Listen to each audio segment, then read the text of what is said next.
Ate, wala muna tayong linis serye dahil magpapakaulirang ina muna tayo for today. Masakit pa kasi talaga yung katawang lupa ng nanay na to, kaya ito na muna yung pagtyagaan yung panoorin. Hayaan nyo sa susunod. Meron nga na naman tayong gagawin. Pero syempre, bago ngayon, hi, hello, welcome to my vlog. Kahapon nga itong video na to at ito talaga yung naisip kong i-content dahil napapagod pa nga ako. Pero wag nyo na nga munang pansinin yung kalendaryo namin dahil ganyan talaga kapag ka nagkatamaran. Bali, mag-aasikaso lang naman ako ng hapunan namin. Kaya nga eto, nilinis ko na muna yung lababo, hinugasan ko lahat ng hugasin. Alam nyo naman, tiny kitchen nga lang yung meron tayo, kaya kailangan talaga malinis to kapag kakikilos dito. Konti lang naman yung mga hugasin ko na yan, kaya nga natapos ko rin kaagad. Tapos ayan, diretso saing na nga rin ako at hindi ko talaga alam kung saan nga napunta yung pang-scoop ko ng bigas. Kaya nga itong tasa na lang muna yung ginamit ko. Meron kasing alagang sisiw yung mga anak ko nga dito sa bahay at ginagamit nga nila yung pang-scoop ng bigas sa pagbibigay nga ng tubig dun sa mga sisiw. Tapos ayun, bigla na lang naglaho. Hindi ko alam kung saan na napunta.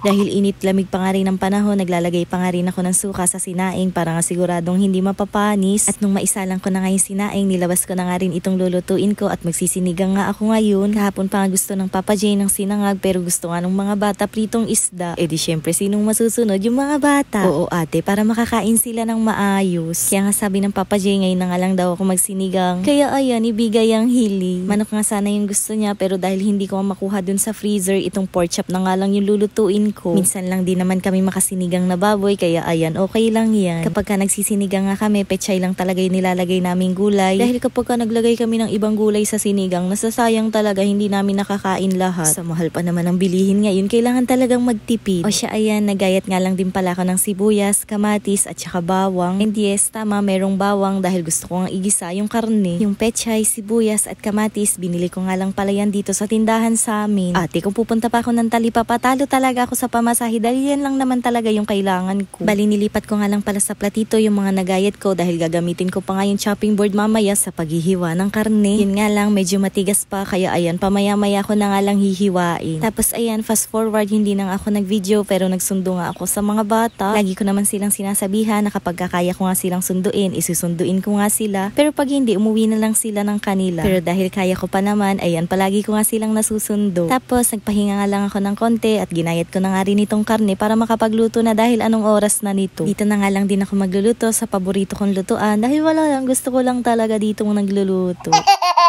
Sabi ko nga sa inyo, sa dami ko ang lutuan dito sa bahay, ito talaga yung pinaka nagagamit ko sa pagluluto dahil all-in-one na to ate. Pwede ka kasi dyan magprito, magsarsa o magsabaw. O siya ayan, dami na namang daldala kapag isa na ng karne, oo.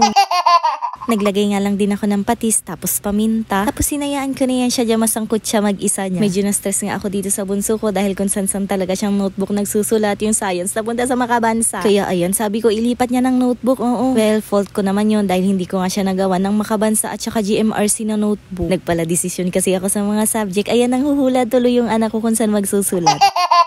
Bali, ayan, nalagyan ko na pala ng sabaw itong niluluto ko. Tapos, nilagay ko na nga rin yung sinigang mix. Nagdagdag lang din ako ng konting asin. Tapos, ayan, nilagay ko na yung pechay. Madali lang naman maluto yung pechay. Kaya nga habang pinapakuluan ko pa yan, nag-asikaso na nga rin ako ng pagkakainan namin. Ate, that time nga, hindi talaga ako nagkikikibo sa mag-aama ko. Dahil wala lang, gusto ko talaga ipahinga yung bunganga ko. Hala, hindi.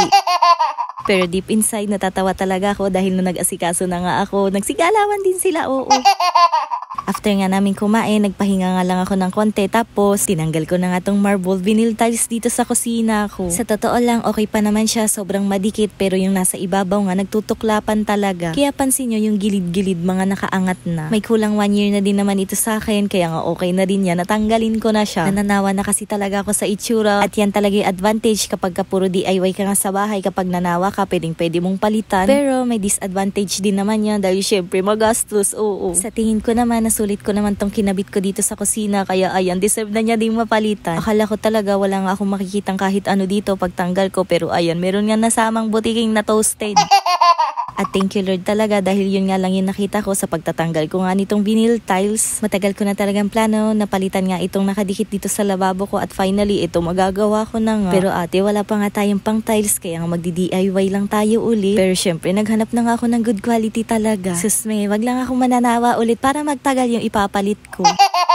Na-post ko na nga tong itsura ng lababo ko na to ngayon at ang dami talaga na-excite sa gagawin ko. Kaya ayan, imbis na ma-excite din ako, nape-pressure ako dahil simple lang talaga yung gagawin ko dito, oo. Kaya sana talaga tama yung desisyon ko sa buhay.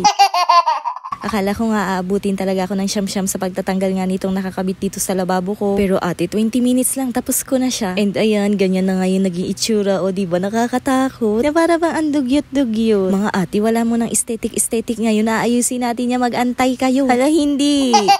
Pero syempre, bibitinin ko na muna kayo. Kaya naman bukas na lang yung part 2.